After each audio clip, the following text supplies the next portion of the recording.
up, you guys? Welcome back to My Bookish World. Today I'm here to do my first quarterly wrap-up of 2019. So this is from the months January, February, and March. And I read 14 books in those 3 months, which actually I'm pretty proud of considering that like I'm in school and like work has been a little crazier than it had been before and all that. So I'm excited. I have a paper right here with all the books I've read and their ratings, so that way I do not forget. And yeah, let's just get started. Hi, Mads. Okay. Go lie down. Go lie down. Sit. I just got home from work and school, so they're like, Alex, sit. Sit, Maddie. Sit. Sit. Sit. Sit. Okay, or don't. Sadie, you sit. This isn't every time I film struggle. Sit down. Go chew on your bone. Okay. Sorry for the dogs walking through. Like I said, I just got home, so they're a little obsessed. Okay. So the first book that I read in the month of January and the first read of the year was Girls of Paper and Fire by Natasha Nagan.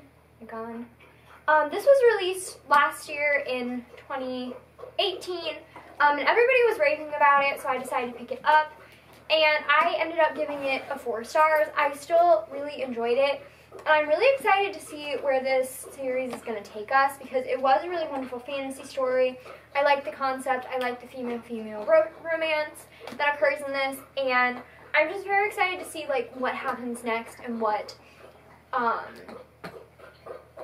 if we'll get to see like more diversity within this series and like all that. I wasn't as crazy about it as everybody else. A lot of people were giving it 5 stars, but I still really enjoyed it, and yeah, I gave it a 4 out of 5 stars. The next book I read was Obsession by Jennifer L. Armentrout. This book is by my favorite author, and I think it's an adult book, and it's kind of like a spin-off of the Lux series, and it's about what is considered like the bad guys in the Lux series, the Arum, who can control like shadows in the dark, unlike the Lux, who can control like light and stuff. And it's a romance story. It's very, you know, steamy. It's an adult book. I really enjoyed it. It definitely was not my favorite book by her, but I still think that it was very good. Would you go away? Go lie down. Go lie down. Okay. I still really enjoyed it. I gave it a 4 out of 5 stars. And yeah, this is a standalone. So the next book I read was The Wicked King by Holly Black. This book is the sequel to The Cruel Prince, which follows a girl who is a human growing up in the world of the fairies, which are just very cruel creatures, and she wants to be like them. I really enjoyed The Cruel Prince. I think I also gave it like a 4 stars when I read it last year, and so I was very excited to get to this sequel, and I know a lot of people were also very excited to read this sequel. And I gave it 4 stars. I really enjoyed it. Again, probably not my favorite, and I'm very eager to see what happens in The Queen of Nothing, which comes out next year, because this was very interesting, and I think I'm just really excited to see how this series or trilogy is going to end. So yeah, 4 stars. And then the next book that I read was The Case for Jamie, which I don't have. I got this from the library, by Brittany Cavallaro. This is the 3rd book in the Charlotte Holmes series, the first book being A Study in Charlotte. And of course, I got into the series because of Rocky, from Blonde with a Book. This was probably my least favorite out of the series. I gave it a 3 stars. I enjoyed it. I just think that the fact that, one, they were not together for most of the book. They were a lot separate. They're really separate, and so seeing like both points of view was nice, but I don't know. The plot just... Go lie down. Go lie down. Go lie down. Go lie down. But the plot just was not my favorite, and yeah, it was... What are you doing? Sorry, guys. So it was just not my favorite, but I still did really enjoy it. A 3 stars is not a bad rating. It's just kind of an average rating, so yeah. The next book I read was Moonlight Seduction by Jennifer L. Armentrout. This is the second book in the D. Vincent trilogy by the same author, which is an adult series. I really enjoyed this one. I think that this was... I liked this one significantly better than the first book, which is Moonlight Sins. I liked the character of Gabriel more than I did Lucien. But honestly, I mean, I still gave this the same rating that I did the last one, which is 4 stars. Yeah, I don't know. There's not really much to say about it. Basically, the series follows 3 different boys in each book. They're all brothers, and they're all part of the D. Vincent family, and they're, like, really rich, like, mysterious, attractive guys, and basically each of them is, like, a love story about them falling in love and finding the right person for them. And, like, it's an interesting story because there is, like, it's more than just, like, sex and stuff and romance. There is a plot, usually a mystery plot, that goes with it, and I think it's very nice to have that, and yeah, I really enjoyed it, so 4 stars. The next book I read was actually nonfiction, and I read Almost Adulting, All You Need to Know to Get It Together, sort of, by Arden Rose. She is a YouTuber, which I did not watch previously before getting this book. I really just wanted it because I guess I wanted to hear from somebody who's older and has had experience with some of the stuff that I'll probably be getting into soon, or that I have done. And it was a good read. I think I gave it 5 stars, although maybe it deserved more of 4 stars. It was a good read if you are having, if you're going into your teenage years, like 18, 19, 20, I would read this because I think it really helps with getting your life together and learning, and yeah, I really recommend it. The next book I read was Dear Martin by Nick Stone. I gave this 4 stars. This book follows a boy named Martin, not Martin, what is his name? This book follows a black boy who gets in some sort of trouble and is writing letters to Dr. Martin Luther King throughout the book about his struggles. I really enjoyed this book. I thought it was wonderful. I think Nick Stone is a very talented writer. Now, I did only give it 4 stars, but that was more just because I didn't completely, like, I didn't relate to it, obviously, and it was a little slow at times. I felt like it could have been longer to really explain the plot better and more character development, but overall, I really did like it. The next book that I read was When It's Real by Erin Watt. I gave this 4 stars. This is about a regular, like, girl and a pop star who's had a lot of trouble previously, like, in the spotlight, and they're trying to get him better publicity so that way he can come out with new music. And so they decide to set him up with this regular girl. And it's a romance story, so yeah, they end up falling in love. And I really enjoyed this. Like I said, I gave it 4 stars. It was a nice read. It's very fast-paced. The characters are really interesting. I did have a hard time with the main girl character, though. She was just very obnoxious a lot of the time. What are my neighbors doing? But anyway, I really enjoyed it. I do recommend it. I think this is categorized as young adult, but I would also categorize it as new adult because one of the main characters is 17 while the other one I think is 18 or 19. So there is a little bit of an age gap, and I think there might have been a scene in here, sexual scene, where I'm not really sure if it was, I would need to reread it, if it was like consensual.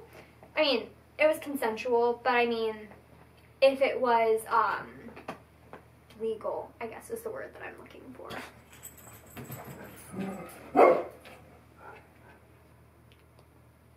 I don't know what's happening. My dogs are about to bark because somebody's across the street. Hey, shh, it's okay. So yeah. The next book I read was On the Come Up by Angie Thomas. I gave this one 5 stars. If you don't know, this follows a girl named Bree who is an aspiring rapper on the come up. And I really enjoyed this book. This was Angie Thomas's second novel, and my goodness, was it so good.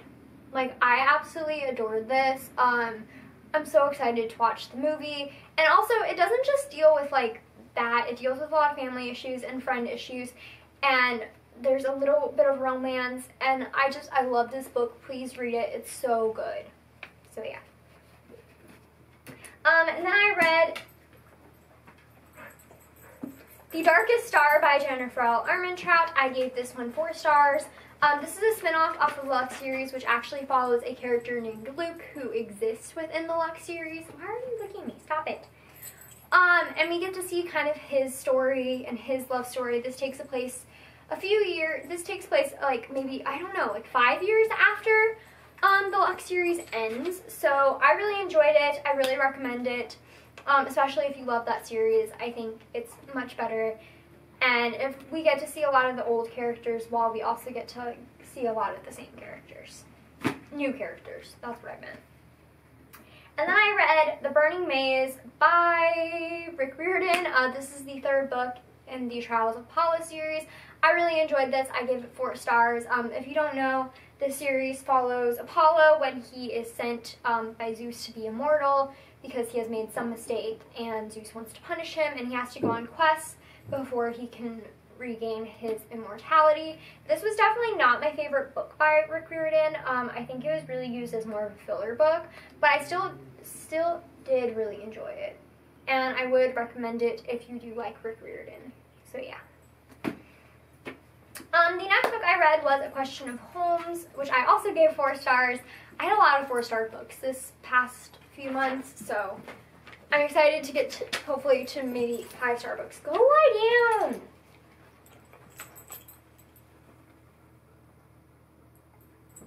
Sit. No! Sit! Shh. Sit. Shh. Go lie down. Sit. A Question of Holmes is the last book in the Sherlock Holmes series. I really enjoyed this one. I liked it so much better than Lost of August, as well as A Case for Jamie. I liked it probably just as much as I liked To Study in Charlotte. It was just such a good book. I really recommend it. I really recommend the series, so yeah. If you don't know what it's about, go ask Rocky, because she's probably better at explaining it. And actually I read Life Inside My Mind throughout the entire month of March, because there are 31 authors sharing their personal struggles with mental health or addiction. I really enjoyed this book. I didn't give it a rating because I felt weird, because it's like 31 different authors giving their personal, like, writing personal essays about things that they've been through, and it didn't feel right to, like, rate them on what they're, like, on their life. Obviously a bunch of different trigger warnings. If you look at the reviews on Goodreads, I think that there is a complete list of trigger warnings, but if you're somebody who really is interested in mental health or psychology, I think this would be something that you would really enjoy. And a lot of these are authors that I have read previously, and some that I have never even heard of, but I'm hopeful about reading something by them later in life. So yeah. And then the last book that I read was Tyler Johnson Was Here by J. Coles. This book follows a boy named Martin Johnson whose twin brother Tyler dies at a party. It's literally in the synopsis, and it kind of dies after leaving a party. It follows Martin and his family and his mom and his friends all having to deal with the aftermath of his death, since it was by police brutality. It's a very interesting book, I think. I really recommend it. If you really liked The Hate You Give, I think it would be perfect for you to read. It was just a really great book. I did only give this 4 stars, though. I just hoped for more. I felt like it could have been longer, so we could have gotten more character development and resolution, because obviously dealing with something like that is not very easy. Also, some development within the romantic relationship that is Sorry, my dog just started licking the chair. That is featured in the book just because I feel like there isn't much. But yeah, overall I really enjoyed it. So those are the 14 books that I read in the last 3 months. Don't forget to comment, like, and subscribe. Follow all my social media down below. That's Twitter, Instagram, and Goodreads. And I will see you guys next time. Goodbye!